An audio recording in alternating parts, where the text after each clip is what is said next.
नमस्कार, बहुत स्वागत है आपका न्यूज अपडेट में। मैं हूं आपके साथ अमित शर्मा। प्रदेश में 23 जनवरी को निकायों के लिए मतदान होना है, जिसके लिए पुलिस ने अपने स्तर से पूरी तैयारी कर ली है। पुलिस महानिरीक्षक राजीव स्वरूप ने कहा कि आगामी निकाय चुनाव पुलिस के लिए चुनौती है।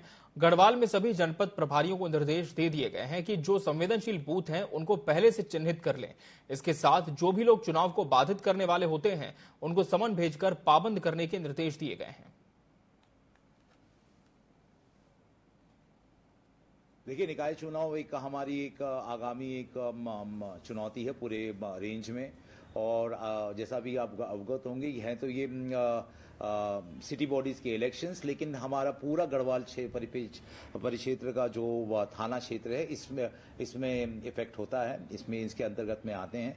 तो उसी अनुसार से काफ़ी इसमें तैयारियां की गई हैं। शुरू से ही सारे जनपद प्रभारियों को रेंज स्तर से निर्देश दे दिए गए हैं कि वहां पर जितने भी बूथ्स हैं उसकी वनरेबिलिटी मैपिंग कर लें, ताकि जो भी वनरेबल बूथ हैं जहां पे किसी तरीके से शांति भंग की आशंका होती है उसको प्रॉपर्ली आइडेंटिफाई करें।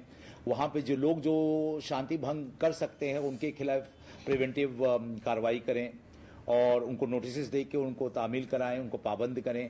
जो गुंडा तत्व के एलिमेंट्स हैं उन पे गुंडा एक्ट लगा के उनको जिला बदर करें। साथ साथ जितने भी लाइसेंसेज हैं उसको इम्पोर्टेंट जिसमें लाइसेंसेज जिनको एग्जेम्पशन प्राप्त है उसको छोड़कर, जैसे बैंक कर्मी और भी जिनको एग्जेम्पशन प्राप्त है उनको छोड़कर उनके लाइसेंसों को कंप्लीटली थानों में उसको डिपॉजिट करें। साथ साथ एक अभियान के रूप में जितने भी मादक पदार्थ, शराब और इलीगल जो मनी, इस तरीके से जो ट्रांजिट की अगर कोई भी शिकायत आती है तो उस पर प्रबल रूप से कार्रवाई करें। देहरादून के राजकीय मेडिकल कॉलेज से मारपीट का एक मामला सामने आया है, जिसमें कैंसर विभाग में कार्यरत डॉक्टर ने अपने ही विभाग के एचओडी पर मारपीट का आरोप लगाया, जिसको हॉस्पिटल प्रशासन ने संज्ञान में लिया और जांच के लिए कमेटी का गठन किया गया। फरियादी ने कहा कि लंबे समय से डॉक्टर उनको प्रताड़ित कर रहा था और कॉलेज से निकालना चाहता था। इस पूरे प्रकरण पर कॉलेज की प्राचार्य प्रोफेसर डॉक्टर गीता जैन ने कहा कि मामले को लेकर कमेटी गठित कर दी गई है और दोनों पक्षों को सुनने के बाद आगे की कार्रवाई की जाएगी। पिछले 2 साल से इस इंस्टीट्यूट में कैंसर डिपार्टमेंट में असिस्टेंट प्रोफेसर के पद पे काम कर रहा हूँ और जिस दिन से मैंने ज्वाइन किया उस दिन से लेकर अब तक डॉक्टर दौलत सिंह द्वारा कंटिन्यूस हरेसमेंट हो रहा है मेरे, और इसके लिए मैंने एडमिनिस्ट्रेशन से कई बार वर्बली और रिटर्न में कंप्लेंट की, बट वो कंप्लेंट से अभी एड्रेस नहीं हुई। उन्होंने जानबूझ के सर्विस ब्रेक लगाने के लिए मेरी 6 दिन की सैलरी कटवाई, उस पर भी एडमिनिस्ट्रेशन द्वारा कोई एक्शन नहीं लिया गया। जब उन्होंने अगर कंप्लेन करी तो तब भी कमेटी का गठन हुआ था और उनकी सारी शिकायतों को सुना गया था, उन पर कार्रवाई भी करी गई थी। उस टाइम वो संतुष्ट थे, लेकिन अभी दोबारा से मामला संज्ञान में आया है तो हम लोग दोबारा से कमेटी का गठन कर रहे हैं और फिर दोबारा से हम लोग कार्रवाई करेंगे। पूरे देश में टीबी को खत्म करने के लिए स्वास्थ्य विभाग लगातार अभियान चला रहा है और विश्व स्वास्थ्य संगठन ने भी भारत को 2030 तक टीबी मुक्त होने का टारगेट दिया हुआ है। इसको लेकर हॉस्पिटल के चिकित्सा अधीक्षक प्रोफेसर डॉक्टर अनुराग अग्रवाल ने कहा कि टीबी को जड़ से खत्म करने का अभियान जोरों पर है और गांव-गांव में स्वास्थ्य विभाग की टीम पहुंच रही है। इस दौरान बुखार, खांसी होने पर उनका सरकारी अस्पताल में निःशुल्क टेस्ट किया जा रहा है। मुख्यमंत्री जी का एक स्वप्न है कि हम 2025 तक इसे खत्म करें और माननीय मुख्यमंत्री जी का भी हमारे उत्तराखंड के उनका एक विजन रहा है कि हम और जल्दी कर सकते हैं तो उसको करें। तो 2024 तक हम लोग का उत्तराखंड जो शुरू के 4-5 राज्य हैं इस कार्य को करने में उनमें है। तो एक बहुत ही एक अच्छा हम लोग की जो प्रोग्राम है वो चल रहा है। इसमें सेंट्रल गवर्नमेंट, स्टेट गवर्नमेंट और जो हमारा डिस्ट्रिक्ट एडमिनिस्ट्रेशन है पूरी तरह लगा हुआ है। और आपको बताएं कि पिछले कुछ दिनों में इसमें एक 100 डेज टीबी कैंपेन नाम का प्रोग्राम चला है, जिसमें गांव-गांव जाकर अगर कोई भी एक सस्पेक्ट भी है टीबी का कि जहां 1 हफ्ते से ज़्यादा खांसी, बलगम, बुखार वगैरह कुछ भी है तो उसकी जांचें की जा रही हैं घर घर जाकर हमारी एडमिनिस्ट्रेशन टीम द्वारा। इसमें मेडिकल कॉलेज का ये रोल है कि यहाँ पर हम बहुत लार्ज नंबर में जो भी हमारे मरीज हैं या नहीं है जो, उसमें हम स्क्रीनिंग कर रहे हैं कि जहाँ हल्का सा भी खांसी, बलगम या बुखार की कोई भी शिकायत है तो उसमें टीबी की जांच भी की जा रही है। उनके घर के जो टीबी के मरीज आ भी गए हैं उनके घर के लोगों की जांच भी की जा रही है कि ताकि उनको हम टीबी रोकने की दवाइयां दे सकें।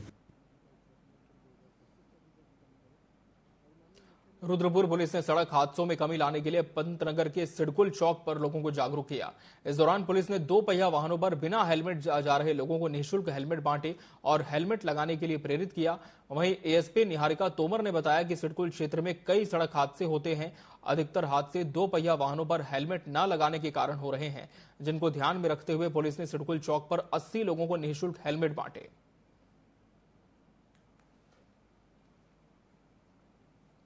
नेशनली रोड सेफ्टी मंथ के नाम से जाना जाता है, जहां पर अलग अलग तरीके के जन जागरूकता कार्यक्रम करके जो रोड सेफ्टी है, सड़क सुरक्षा, उसके बारे में लोगों को जागरूक किया जाता है। इसी क्रम में जो हमारी सिडकुल में स्थित बिहानी इंटरनेशनल, इनके द्वारा आज एक पहल की गई जिसमें पुलिस के साथ मिलकर आम लोगों को हेलमेट बांटा जा रहा है और उनको हेलमेट पहनने के फायदों के बारे में बताया जा रहा है। 2 पहिया वाहन पे सभी लोगों से मेरा अनुरोध है कि बिना हेलमेट के ना चले, चाहे वो ड्राइवर हो चाहे पिलियन राइडर हो, दोनों को ही हेलमेट लगाना चाहिए अपनी सुरक्षा से, ताकि वो किसी भी एक्सीडेंट, किसी भी दुर्घटना में अपनी जान को बचा सके। इसी क्रम में आज यहाँ पर सिडकुल चौक पर हम लोग जो भी लोग यहाँ से निकल रहे हैं जिनके द्वारा हेलमेट प्रयोग नहीं किया जा रहा है, उन सबको हेलमेट बांटकर यही जागरूकता बढ़ाई जा रही है। खबर देहरादून से है, जहां बीती 2 जनवरी को महिला ने थाने में अपने 10 वर्ष से कम उम्र के 2 नाबालिग बच्चों के अपहरण का मामला दर्ज करवाया था। पुलिस ने मामले का खुलासा करते हुए बताया कि सीसीटीवी व अन्य माध्यमों से 4 लोगों को गिरफ्तार किया गया है। साथ ही बच्चे को भी सकुशल बरामद किया गया। एसएसपी ने बताया कि मुख्य आरोपी अभी भी फरार चल रहा है, जल्द ही उसको भी गिरफ्तार कर लिया जाएगा। जानने वाला रिश्तेदार है जो राकेश नाम का ही है, वो ही बच्चों को ले गया था और एक उसमें सीसीटीवी फुटेज जब आसपास की चेक की गई तो जो राकेश है इसके साथ एक महिला भी दिखाई दी जो साथ में बच्चों को ले जा रही थी। क्योंकि ये इनके परिवार से जुड़े हुए हैं और रिश्तेदार भी हैं, तो इसलिए बच्चे वो साथ में चले गए थे। इसकी समझ जानकारी के लिए जब टीम ने राकेश की तलाश इसमें शुरू करी तो उसके सभी नंबर वगैरह बंद आ रहे थे और एक सूचना के आधार पर कि ये अमरोहा में जो है कहीं पर हो सकते हैं, इसके आधार पर टीम को वहाँ भेजा गया था। टीम इसमें वहाँ भेजी गई है। दोनों बच्चों को भी बरामद किया जाएगा क्योंकि एक अपराध पारित हुआ है छोटे बच्चों को बेचने का। इसमें पुलिस के द्वारा भी बरामदगी के बाद पुलिस की तरफ से इसमें केस रजिस्टर्ड किया जाएगा। अभी टोटल इस पूरे केस में जो बच्चा बरामद हुआ 2 साल का है और साथ ही साथ 4 लोग की इसमें गिरफ्तारी हो, एक अभी इसमें वांटेड है। प्रदेश में निकाय चुनाव के लिए जोर शोर से प्रचार प्रसार किया जा रहा है। इसके साथ ही राजनीतिक दलों में आरोप प्रत्यारोप का दौर भी जारी है। भाजपा प्रदेश प्रवक्ता हनी पाठक ने कहा कि कांग्रेस के कार्यकर्ता लालटेन से ढूंढने पर भी हाथ नहीं आ रहे। इस पर पलटवार करते हुए कांग्रेस प्रदेश प्रवक्ता ने कहा कि भाजपा को अपने परिवार में देखना चाहिए। कांग्रेस के सभी नेता एकजुटता से निकाय चुनावों के प्रचार में लगे हैं और निकायों में कांग्रेस का परचम लहराएगा। कांग्रेस जिस जगह थी हम उसको वहीं देख रहे हैं, गुटों में बटी हुई, अपनों से लड़ती हुई, एकदम हताश, निराश, जनता के बीच में कहीं दिखाई नहीं देने वाली लालटेन लेके एक बार बयान चला था हरीश रावत जी का कि वो केदारनाथ में देखने जा रहे हैं। आज वो समय आया है कि वो लालटेन लेके अपने कार्यकर्ताओं को नहीं ढूंढ पा रहे हैं, वो लालटेन लेकर अपनी चीजों को नहीं संभाल के देख पा रहे हैं। तो ये सभी दिग्गज जो आपस में गुटों में बट गए हैं, अपनों से ही लड़ रहे हैं, वर्चस्व की लड़ाई लड़ रहे हैं, तो ये उसी में पूरी तरीके से व्यस्त है। उनको जनता से ना कभी पहले कभी कोई सरोकार था, ना अब है, ना आगे भी कभी उनको कोई सरोकार रहेगा। और जनता पार्टी के नेताओं को अपने गिरेबान में झांकने की आवश्यकता है और भारतीय जनता पार्टी में पूर्व मुख्यमंत्री और वर्तमान मुख्यमंत्री के बीच जो नूरा कुश्ती चल रही है, भाजपा का महानगर संगठन और जिस तरीके से प्रत्याशी का संगठन आपस में बटा हुआ है, ये किसी से छुपा हुआ नहीं है। भारतीय जनता पार्टी अभी तक बता दीजिए आप पूरे मेयर के चुनाव में कहीं एकजुट नजर आई हो। कांग्रेस पार्टी प्रतिदिन अपना कार्यक्रम जारी कर रही है। हमने जितने स्टार प्रचारक घोषित किए हैं, जितने हमारे वरिष्ठ नेता हैं, लगातार आपको वार्डों में चुनाव प्रचार करते हुए मिल जाएंगे। तो निश्चित तौर पर कांग्रेस पार्टी एकजुट है। इसी से भारतीय जनता पार्टी बौखलाई हुई है। उन्हें निकाय चुनाव में अपनी हार सामने दिख रही है और लालटेन जनाने की आवश्यकता भी भारतीय जनता पार्टी को है। कांग्रेस पार्टी लगातार निकाय चुनाव में भाजपा के भ्रष्टाचार को जनता के बीच पहुंचा रही है। काशीपुर नगर निगम चुनाव का सियासी तापमान लगातार बढ़ता जा रहा है। कांग्रेस के मेयर प्रत्याशी संदीप सहगल ने बीजेपी पर तीखा हमला बोलते हुए कहा कि पार्टी धर्म के नाम पर राजनीति करती है, लेकिन इस बार जनता बदलाव चाहती है। साथ ही उन्होंने काशीपुर को भ्रष्टाचार मुक्त और भयमुक्त बनाने के साथ ही दाखिला खारिज फीस खत्म करने का वादा किया।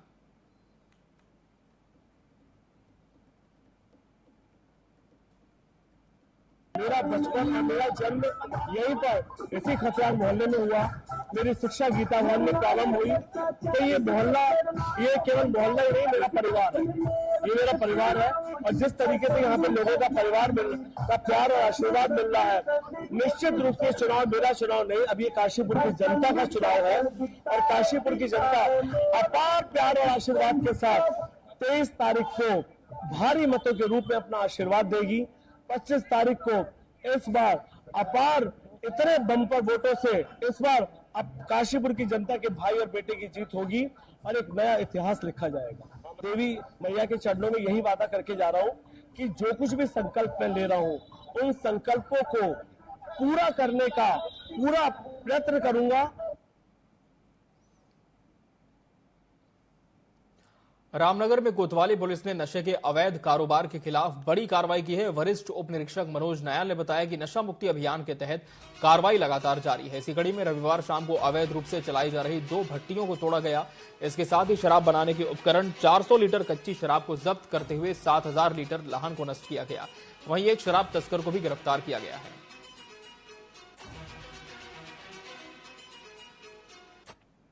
क्षेत्र में तुमड़िया डैम 2 के नदी किनारे एक व्यक्ति गुरप्यार सिंह को, जो मूल रूप से बिजनौर का रहने वाला है, वो नदी किनारे अवैध रूप से शराब की 2 भट्टियां चला रहा था।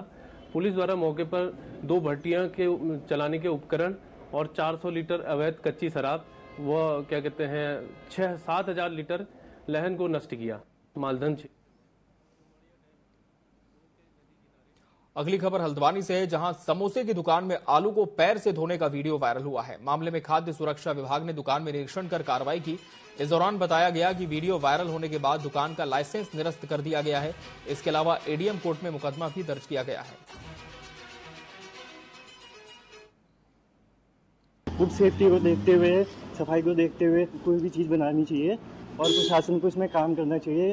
ये दुकान बंद करनी चाहिए, क्योंकि हम लोग भी आते हैं, हम कॉलेज के हैं और हमारी फेवरेट दुकान रह चुकी है। बट ये जो ऐसे पैर डाल के वो कर रहे हैं, ये बहुत ही शर्मसार है और ऐसा नहीं होना चाहिए। ये अभी एक संज्ञान में आया कि वीडियो वायरल हो रहा है, इस दुकान का बताया गया है, तो इसका संज्ञान लिया है प्रशासन ने भी। तो यहाँ आके हम देखा है तो इनको इस दुकान का था, इन्होंने माना है कि इन्हीं का है और जो व्यक्ति उसमें दिखाया गया है वो व्यक्ति भी मौजूद है। पहले तो इसका जो ये व्यक्ति है जो कर रहे हैं, इसके आधार पर ये अनहाइजीनिक कंडीशन में एक सीधे केस फाइल करेंगे एडीएम के यहाँ, जुर्माना, उसके जुर्माने के लिए। दूसरा, इनका जो लाइसेंस है वो सस्पेंड कर रहे हैं तत्काल प्रभाव से और इनके जब तक ये सुधार नहीं करेंगे इनकी दुकान बंद रहेगी। सर मैं वो अगर उस लड़के ने अगर ये गलती करी है तो मैं उससे माफ़ी मांगती। मुझे तो इसके बारे में कुछ पता नहीं था, मैं तो कहीं चले गई थी। मैं अकेली औरत हूँ, दुख सुख में भी जाना, अच्छे में भी जाना, बुरे में भी जाना है। और आलू हम इतने ढंग से धोते हैं, आप क्या वो जो उसने पाँव से धोया वो उसकी गलती है, हमारी गलती है जो हमने मतलब वो नहीं कराया है, उसके भरोसे छोड़ दिया। और क्या है इसका नाम, उसके बाद मैं तो खुद घरेलू औरत हूँ, हर चीज़ घर का काम करती हूँ, अपने हाथों से देना, दाना, बनाना सब मेरे हाथ का अपना है, मैं किसी पे डिपेंड नहीं रहती हूँ। खबर लोहाघाट से है, जहां बीते दिनों टनकपुर लोहाघाट राष्ट्रीय राजमार्ग में अक्कलधारा के पास एक कैंटर अनियंत्रित होकर लोहावती नदी में जा गिरा। दुर्घटना में वाहन चालक की मौके पर ही मौत हो गई और एक युवक गंभीर रूप से घायल हो गया। वहीं राष्ट्रीय राजमार्ग बंद होने से कई वाहन व यात्री लगभग 1 घंटे फंसे रहे, जिस कारण ठंड में यात्रियों को काफी दिक्कतों का सामना करना पड़ा। इस दौरान एएसआई गोपाल सनवाल, कांस्टेबल हेम मेहरा व हेड कांस्टेबल संजय जोशी सहित कई पुलिसकर्मी व्यवस्था बनाने में जुटे रहे।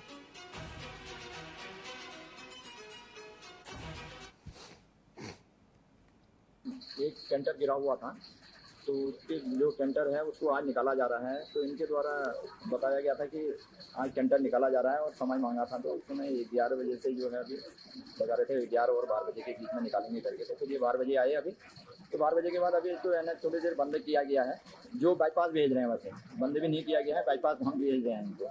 देवराड़ी बैंड से लेके और यहाँ खेती खान तिराहे से बाईपास भेज रहे हैं, तो ये आधे घंटे में खुल जाएगा।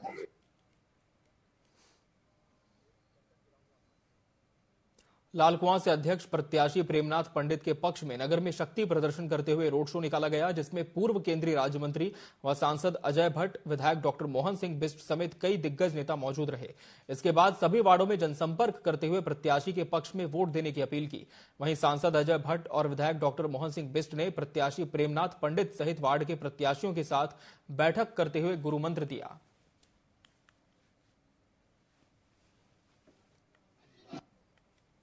रुख बदल गया है, उसमें कोई दिक्कत नहीं है। यहाँ तो जनता की अपार स्नेह मिल रहा है। पूरी लालकुआं की जनता हमारे साथ है। कम से कम 300 से 400 जनता हमारे साथ थी और पूरी नगर सीमा के अंतर्गत भी जनता थी। हमारे सांसद जी थे, विधायक जी थे और पूरे सब नगर के सभी जनता थे और सबका स्नेह और प्यार मिला। हमारी जीत सुनिश्चित है, भारतीय जनता पार्टी का जीत सुनिश्चित है, कमल का फूल का जीत सुनिश्चित है। भारतीय जनता पार्टी के प्रत्याशी को, चेयरमैन पद के प्रत्याशी को और सातों वार्ड मेंबर के प्रत्याशियों को अभूतपूर्व जन समर्थन मिल रहा है। मगर जब हमारे वरिष्ठ लोग हमारे बीच में आते हैं तो उससे और उत्साहवर्धन कार्यकर्ताओं का होता है। तो आज बड़ी संख्या में कार्यकर्ता घर से निकले और उन्होंने पूरे मार्केट में संपर्क किया और जो है एक रोड शो जैसा भी किया है। और हमें उम्मीद है कि जो मार्जिन हमारी जीत का है वो इससे और 200-300 वोट और बड़ा होगा, तो हम अच्छे मार्जिन से भी सीट को जीतने आ रहे हैं। पूरी तरह से प्रेमनाथ पंडित जी भारी बहुमत से जीत रहे हैं। मैं जहां भी अभी तक प्रदेश में गया हूं तो यही माहौल सब जगह है। लोगों का अटूट विश्वास भारतीय जनता पार्टी पर है। हमारे माननीय मुख्यमंत्री जी बहुत अच्छा काम कर रहे हैं। मोदी जी ने तो विश्व में भारत को पहला दर्जा दिला दिया है, कायाकल्प कर दिया है देश का।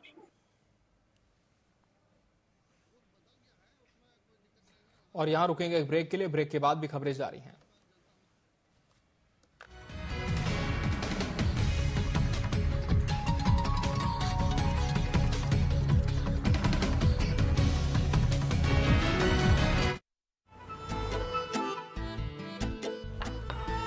मैं आ गया। वो पॉक्सो एक्ट क्या होता है? POCSO act? चिंटू, तुम्हें इसे क्या मतलब है? ओहो भाभी, चिंटू को भी पता होना चाहिए कि पॉक्सो एक्ट क्या होता है। हमारे देश में बच्चों को सुरक्षित एवं बाल यौन शोषण की रोकथाम के लिए पॉक्सो एक्ट 2012 में बनाया गया। बाल यौन शोषण में कई अन्य बातें भी हैं, जैसे बच्चे को अश्लील पाठ्य सामग्री, चित्र, फोटो या फिल्म दिखाना, या बच्चे का अश्लील वीडियो बनाना, या ऐसी कोई भी हरकत करना जिससे बच्चे को असहज या असुरक्षित महसूस हो। पर मेघा, बच्चे ऐसी बातें माँ बाप से बताते कहाँ हैं? हाँ भाभी, लेकिन हमें बच्चे को जागरूक बनाना पड़ेगा। अक्सर देखा गया है कि बाल यौन शोषण करने वाले अधिकतर लोग बच्चे की जान पहचान या आसपास के ही होते हैं और बच्चे को चुप रखने के लिए वह उन्हें लालच देते हैं, डराते हैं, धमकाते हैं। और हाँ, आप भी याद रखें, अगर आपके बच्चे के साथ ऐसा कुछ हो तो बिना डरे घबराए चाइल्ड हेल्पलाइन नंबर 1098, विशेष किशोर पुलिस इकाई, स्थानीय पुलिस स्टेशन, डायल 100, बाल कल्याण समिति या जिला बाल संरक्षण इकाई में रिपोर्ट करें। राष्ट्रीय बाल अधिकार संरक्षण आयोग की वेबसाइट ncpcr.gov.in पर भी आप शिकायत दर्ज कर सकते हैं। बाल यौन शोषण एक दंडनीय अपराध है, इसलिए खुद जागरूक बनिए और दूसरों को भी जागरूक बनाइए। जय जोहार। जम्मू भाई बहनी सियान संगवारी मनला छेरछेरा के गाड़ा गाड़ा बधाई। छेरछेरा आगे है, ये दारी बढ़िया फसल होए है। लइका सियान जम्मो झन छेरछेरा मांगे बर आप मन के दुआरी में आही। औ छेरछेरा कोठी के धान ला हेर हेरा कही के आप मन ले दान मांगही। छेरछेरा तिहार दान पुण्य के पर्व हरे। हमर छत्तीसगढ़ में दानशीलता के बहुत पुराना परंपरा हावय। संगवारी हो, हमर परंपरा ला हमन ला सहेज के रखना है। माता शाकंभरी और छत्तीसगढ़ महतारी के कृपा ले हमर छत्तीसगढ़ में खुशहाली और हरियाली बने रहे। जम्मो संगी मनला छेरछेरा पुनी के एक बार औ गाड़ा गाड़ा बधाई। सभी को नमस्कार, जय जोहार। प्रयागराज महाकुंभ हमारी धार्मिक मान्यता और सांस्कृतिक धरोहर का अभिन्न हिस्सा है, जो पूरी दुनिया में अपना विशेष महत्व रखता है। त्रिवेणी संगम में आयोजित यह महाकुंभ हम सभी को धर्म के प्रति आस्था, समर्पण और जनसेवा का संदेश देता है। यह देशवासियों के बीच एकता, भाईचारे और परस्पर सद्भाव का भी प्रतीक है। इस महाकुंभ में देश दुनिया से पधार रहे सभी श्रद्धालुओं का हार्दिक अभिनंदन है।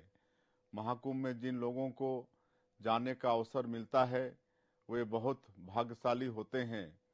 तीर्थराज प्रयाग में स्नान दान कर जीवन को सफल बनाएं। ईश्वर आपकी मनोकामना पूरी करें। मुझे आप सभी से यह साझा करते हुए अत्यंत प्रसन्नता हो रही है कि प्रयागराज की इस पुण्य भूमि में महाकुंभ के अवसर पर छत्तीसगढ़ मंडप की स्थापना की गई है। छत्तीसगढ़ मंडप में वर्चुअल रियलिटी और इमर्सिव डोम के माध्यम से आपको हमारे राज्य की अद्भुत झलक देखने और महसूस करने का अवसर मिलेगा। मैं सभी प्रदेशवासियों की ओर से प्रयाग महाकुंभ के छत्तीसगढ़ मंडप में आपका स्वागत करता हूं। आपकी महाकुंभ यात्रा मंगलमय हो। नमस्कार, जय जोहार।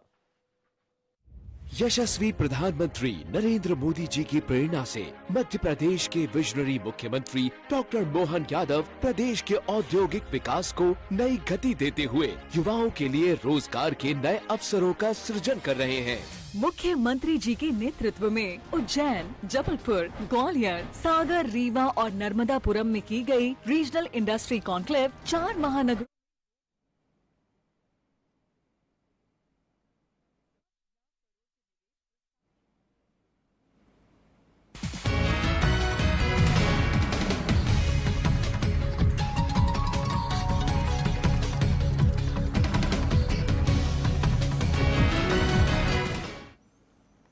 ब्रेक के बाद एक बार फिर स्वागत है आपका। बढ़ते हैं खबरों की ओर।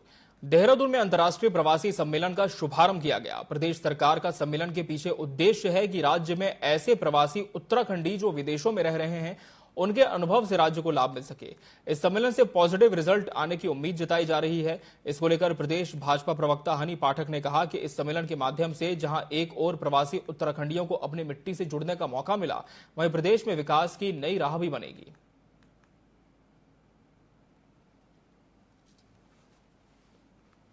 प्रवासी उत्तराखंड सम्मेलन को लेके हमारे उत्तराखंड के लोगों के साथ साथ जो आ रहे हैं यहाँ पर प्रवासी, वो भी बहुत ज़्यादा उत्साहित हैं कि हमारे उत्तराखंड में जो वो बाहर चले गए थे प्रवासी, वो फिर आ रहे हैं और जोश और उल्लास से उस चीज़ से वो भरे हुए हैं। और जिस तरीके से हमारे उत्तराखंड को परंपरा के नाम से जाना जाता है, देवभूमि के नाम से जाना जाता है, यहाँ की खाने के नाम से जाना जाता है, पदार्थ के नाम से जाना जाता है, मोटे अनाज के रूप में जाना जाता है, तो इन सब चीज़ों को उसमें शामिल किया गया, उसका प्रचार और प्रसार किया गया और पूरी तरीके से नई नई योजनाओं के बारे में उसमें विचार विमर्श किया गया, बातें करी गई। उत्तराखंड को और डेवलप किस तरीके से किया जा सकता है उसको लेकर बात करी गई। तो ये उत्तराखंडी जो प्रवासी सम्मेलन है वो बहुत ही सही कदम उठाया हमारे मुख्यमंत्री श्री पुष्कर सिंह धामी जी ने। उसको लेकर हमारे उत्तराखंड में एक नई योजनाएं, नई नीतियां, नई चीजें निकल कर आ रही। खबर बागेश्वर से है, जहां उत्तरायणी मेले की शुरुआत भव्य झांकियों के साथ हुई। कुमाऊं कमिश्नर और जिलाधिकारी ने मेले की झांकियों को हरी झंडी दिखाई। व्यापारिक, सांस्कृतिक और धार्मिक के साथ साथ राजनीतिक मेले के रूप में अपनी पहचान रखने वाला ये मेला 19 जनवरी तक चलेगा। आपको बता दें, इस मेले के संगम तट पर दूर दूर से श्रद्धालु आकर मुंडन, जनेऊ संस्कार, पूजा अर्चना के साथ स्नान भी करते हैं।